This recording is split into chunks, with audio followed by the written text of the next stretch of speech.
Kisah Kiai Hasan Genggong.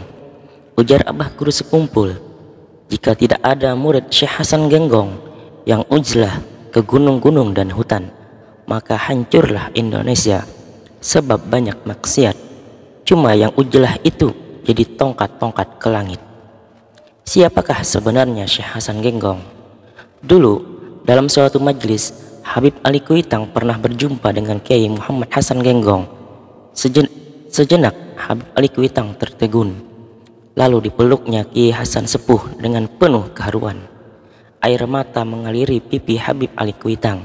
Saat itu ada seorang yang menemani Habib Ali Kuitang dan bertanya, "Bib, siapakah orang tua yang sangat sepuh ini yang engkau peluk tubuhnya?" tanya lelaki itu. Sambil menyeka air mata, Habib Ali Kuitang berkata, "Ketahuilah anakku, aku sering bermimpi berjumpa dengan Rasulullah, dan aku sering mendapati orang sepuh ini ikut mengiringi Rasulullah sambil memegangi tangan Rasulullah." Jawab Habib Ali sambil menunjuk kepada Kiai Hasan Genggong. Beliau, Kiai Hasan Genggong, adalah seorang solihin.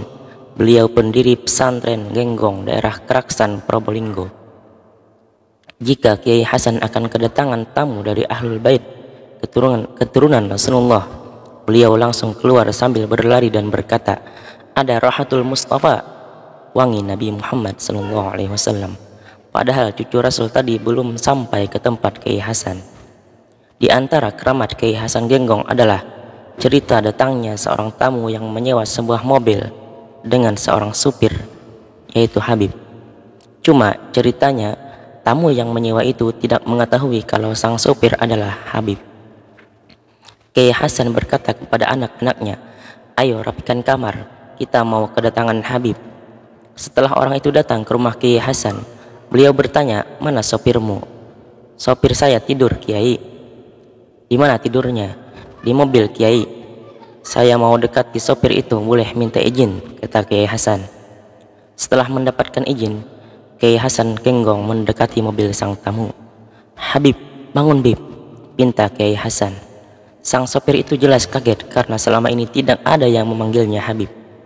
Bila Kiai Hasan ditanya oleh orang lain tentang bagaimana cara mengetahui sopir itu adalah Habib, beliau selalu menjawab begini, "Saya tahu karena bau keringatnya adalah bau keringat Kanjeng Nabi Muhammad SAW." Subhanallah. Beliau, Kiai Hasan Genggong, juga memiliki ta'alluq batin dengan Habib Ali bin Muhammad Al-Habsyi, sahibul maulid. Diceritakan ketika zaman Al-Habib Ali bin Muhammad bin Husain Al-Habsyi Sewon, pengarang maulid Sindurar, ada seorang aulia Allah bernama Al-Habib Abdul Qadir bin Qutban As-Sagaf. Habib Abdul Qadir bin Qutban adalah seorang alim yang sangat gemar bersilaturahim kepada para alim ulama, para waliullah yang masih hidup di zaman tersebut. Kegemaran beliau bersilaturahim bukan hanya terbatas di wilayah Hadramaut, Yaman saja, tapi juga sampai ke Pulau Jawa, Indonesia. Bahkan juga sampai ke kediaman Hadratus Syekh Kiai Haji Muhammad Hasan Sepuh Genggong, Probolinggo.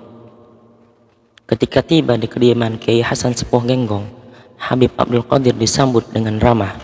Beliau berdua pun berbincang-bincang, tentunya dengan bahasa Arab.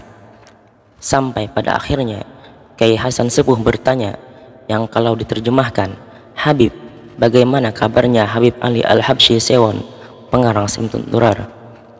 Ditanya seperti itu, Habib Abdul Qadir terkejut dan terheran-heran. Bagaimana bisa Kiai Hasan Sepuh Genggong mengenali Habib Ali Habsyi Sewon, sedangkan Kiai Hasan secara zahir tidak pernah ke Hadramaut, Yaman, dan Habib Ali Al-Habsyi Sewon juga tidak pernah ke Indonesia.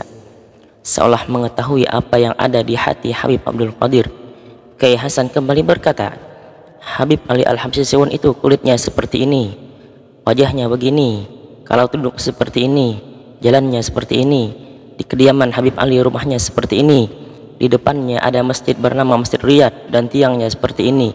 Begitu Syekh Hasan Genggong menyebutkan secara rinci.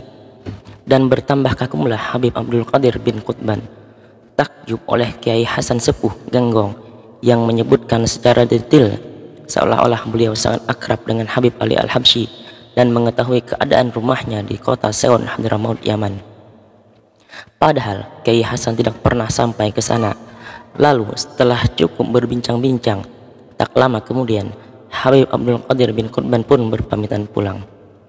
Ketika sekembalinya dari tanah Jawa ke Yaman, Habib Abdul Qadir bin Qutban mengunjungi kota Seun untuk bertemu dengan Al-Imam Al-Arif Billah Al-Habib Ali Al-Habsyi Seun. Ketika sudah sampai di kediaman Habib Ali Al-Habsyi dan berhadapan dengan beliau, di tengah-tengah perbincangan, Habib Ali Al-Habsyi bertanya, "Wahai Sayyid Abdul Qadir, apakah di Jawa engkau bertemu dengan seorang syekh yang bernama Hasan Jawi?" Jawa maksudnya. Habib Abdul Qadir teringat pertemuannya dengan Kiai Hasan Sepuh Genggong. Beliau mengangguk-ngangguk mengiyakan. Lalu Habib Ali Al-Habsyi berkata, "Syekh Hasan itu kulitnya seperti ini, wajahnya seperti ini, duduknya begini, jalannya seperti ini, dan rumahnya begini-begini." Hingga Habib Abdul Qadir takjub dengan detailnya penjelasan Habib Ali Seun tentang Kiai Hasan, seolah keduanya adalah sahabat karib yang akrab. Padahal Habib Ali Seun tidak pernah ke Indonesia. Subhanallah. Kiai Hasan Genggong meninggal dunia dalam usia 108 tahun.